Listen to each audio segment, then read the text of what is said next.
જય માતાજી મિત્રો, ગુજરાતના પાટણ જિલ્લાના એક નાનકડા ગામનો છોકરો જેની પરિસ્થિતિ મિત્રો એટલી નબળી હતી કે ઘરના ફૂટી ગયેલા 4 પતરા પણ તે બદલાવી શકતો ન હતો। આગળ જઈને જેણે 10મા ધોરણથી પોતાનું ભણતર છોડી દેવું પડ્યું હતું। કેવી રીતે પોતાના ભાઈઓની સાથે એક YouTube ચેનલ બનાવે છે જે આગળ જઈને ગુજરાતની સૌથી મોટી YouTube ચેનલ SB હિન્દુસ્તાની બને છે। મિત્રો આપણે વાત કરી રહ્યા છીએ ભરતસિંહની, જેમણે SB હિન્દુસ્તાની ચેનલની શરૂઆત કરી।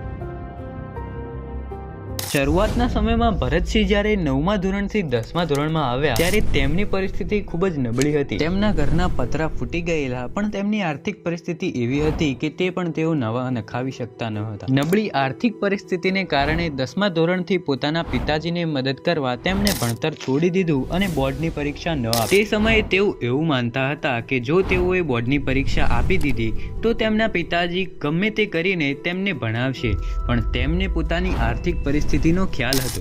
ત્યારબાદ તે MRK નામની કંપનીમાં નોકરી કરવા લાગે છે। MRK કંપની ઓપરેશનમાં વપરાતા ગ્લવ્સ બનાવતી કંપની છે, જેમાં ભરતસિંહની સાથે જલુભા, બળવંતસિંહ અને વાઘુભા નોકરી કરતા। ભરતસિંહ MRKમાં પોતાની આર્થિક પરિસ્થિતિને કારણે નોકરી તો કરતા, પણ તેમના મનમાં કંઈક મોટું કરવાની ઈચ્છા હતી, જેના માટે તેઓ ખૂબ પ્રયત્નો કરે છે પણ કંઈ સફળતા મળતી નથી। તેમના એક મિત્ર હતા જેમની એક YouTube ચેનલ હતી પાટણ ગુજ્જુ કરીને। તેઓ એકવાર સાથે બેઠા હતા ત્યારે ભરતસિંહને આ YouTube વિશે ઘણું બધું જાણવા મળે છે।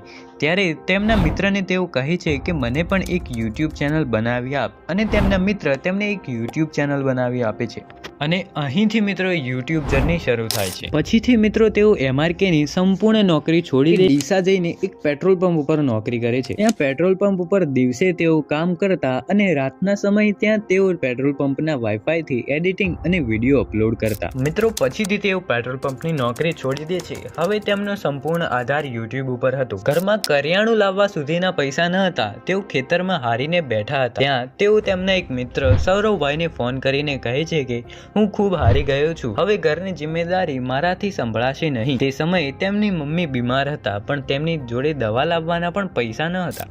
મિત્રો તે ખૂબ સ્ટ્રગલ કરે છે। પછીથી ભરતસિંહ આખી ટીમ એકત્રિત કરે છે અને વિડીયો બનાવવાનું શરૂ કરે છે। 1000 સબસ્ક્રાઇબર કરતા તેમને 6 મહિના લાગ્યા હતા। તે સમયે મિત્રો ફૂમતાળજી જે પેટ્રોલ પંપ પર નોકરી કરતા હતા, તે જે પણ કોઈ પેટ્રોલ પુરા આવે તેમનો મોબાઈલ લઈને પોતાની ચેનલને સબસ્ક્રાઇબ કરતા। વિડીયોઝ બનાવતા બનાવતા મિત્રો હવે તેમની ચેનલ મોનેટાઇઝ થઈ ગઈ હતી, પણ મોનેટાઇઝેશન ઓન કરવા માટે તમારે પોતાના ડોક્યુમેન્ટ્સ અપલોડ કરવાના હોય છે, જેના માટે તમને 3 ટ્રાય મળે છે ડોક્યુમેન્ટ અપલોડ કરવા માટે। જો 3 ટ્રાયમાં તમે ખોટા ડોક્યુમેન્ટ્સ કે કંઈક ભૂલ થાય તો તે અપલોડ થતા નથી અને પછીથી મોનેટાઇઝેશન ઓન થતું નથી અને YouTube પેમેન્ટ પણ અટકાઈ જાય છે।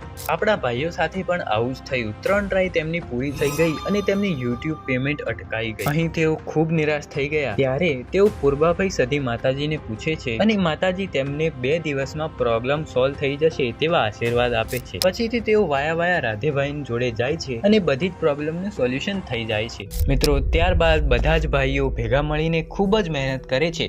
તેમનું માનવું છે કે કોઈ પણ વ્યક્તિની સફળતા પાછળ તેમના દેવનો હાથ હોય જ છે। તેમની માતાજી પૂર્વાભાઈ સધીમાએ તેમને ખૂબ જ સાથ આપ્યો છે।